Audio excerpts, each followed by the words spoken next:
সানা, মাম্মা আজকে বিকেলে তুমি কি খাবে? মা একটু ফ্রেঞ্চ ফ্রাই বানিয়ে দাও। ঠিক আছে। তাহলে চলুন ফ্রেঞ্চ ফ্রাই বানিয়ে ফেলি।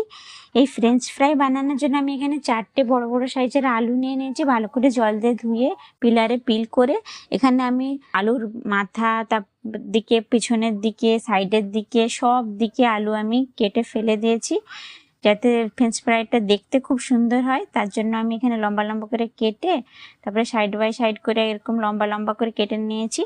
এখানে এই আলুগুলোকে মনে রাখতে হবে যে আলুগুলো যেন একটু পাতলাই হয়, মানে খুব মোটা করলে আর ফ্রেঞ্চ ফ্রাই অতটা ভালো হয় না। আর আলু তো সব সময় আপনারা জানেন যে আলুটা জলে দিতেই হয়, না হলে সঙ্গে সঙ্গে আলু লাল হয়ে যায়।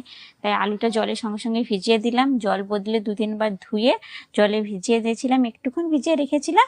এখানে কড়াইতে জল গরম করতে দিয়ে দিয়েছি, জলটা একটু ফুটে উঠেছে, তাই তখন আমি আলুটা দিয়েছি। এবার পরিমাণ মতো নুনও দিয়ে দিলাম।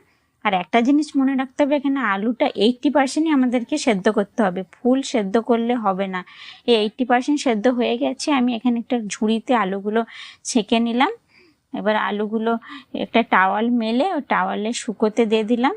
আলুগুলোকে টাওয়ালের উপরে মেলে টিস্যু দিয়ে আমি খুব ভালো করে জলটা মুছে দিয়েছি, দিয়ে কিছুক্ষণ ফ্যানের তলায় রেখেছিলাম। তারপর আলুর জলটা শুকিয়ে যেতে আমি এখানে 1 চামচ কর্নফ্লাওয়ার ঝুড়িতে আলুটা দিয়ে 1 চামচ কর্নফ্লাওয়ার দিয়ে ভালো করে মাখিয়ে গরম তেলে ভাজতে দিয়ে দিলাম। আমি এখানে আলুগুলো ডবল ফ্রাই করব। ডবল ফ্রাই করলে আলুগুলো খুবই ক্রিস্পি এবং খুব সুন্দর হয়, তাই এখানে আমি ডবল ফ্রাই করব। প্রথমে ফার্স্ট ব্যাচে আমি আলুগুলো দিয়ে দিলাম। আলুগুলো এইভাবে এই হালকা একটু লাল লাল ধরেছে, আমি ডবল ফ্রাই করব, তাই আমি তুলে নিলাম। এবং আমি আবার এটা সব তুলে নিয়ে আলুগুলো আবার যে অবশিষ্ট যে আলু ছিল সেকেন্ড ব্যাচে আমি আলুগুলো দিয়ে দিলাম, দিয়ে ওটাও তুলে একটা প্লেটে আমি ঠান্ডা হতে দিলাম। এবং যে গায়ে যে একটু একটু অয়েল লেগেছিল ওই অয়েলগুলো আমি মুছে দিলাম টিস্যু পেপার দিয়ে, এবং আলুটাকে পুরোপুরিভাবে ঠান্ডা হতে দিলাম। এবার আলুটা পুরোপুরি ঠান্ডা হয়ে যাওয়ার পর আবার আমি গরম তেলে ডবল ফ্রাই করার জন্য আমি দিয়ে দিলাম। গরম তেলে এবার আমি লাল লাল করে ভেজে তুলে নেব। একদম এবারে ফাইনাল আমি ভাজবো, একদম লাল লাল করে ভাজবো। আপনারা নিশ্চয়ই দেখতে পাচ্ছেন আমার আলুগুলো কতটা সুন্দর দেখতেও লাগছে এবং লাল লাল হয়ে আসছে, আলুগুলো বাদামি কালারের হয়ে আসছে।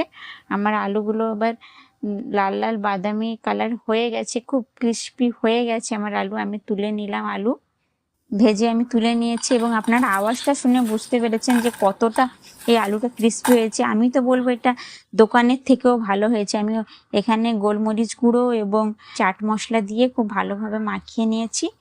এই আলুটা কেএফসি বা অন্যান্য দোকানের থেকেও ক্রিস্পি এবং খেতে তো অনেক সময় দোকানে টেস্টলেস হয়, তার থেকেও ভালো হয়েছে। আশা করি আপনাদের ভিডিওটি ভালো লেগেছে। ভালো লাগলে আমার চ্যানেলটিকে সাবস্ক্রাইব করবেন এবং লাইক আর অবশ্যই কমেন্টস করে জানাবেন। এই নে দেখ কেমন হয়েছে ফ্রেঞ্চ ফ্রাইটা। মা, অনেক ভালো হয়েছে।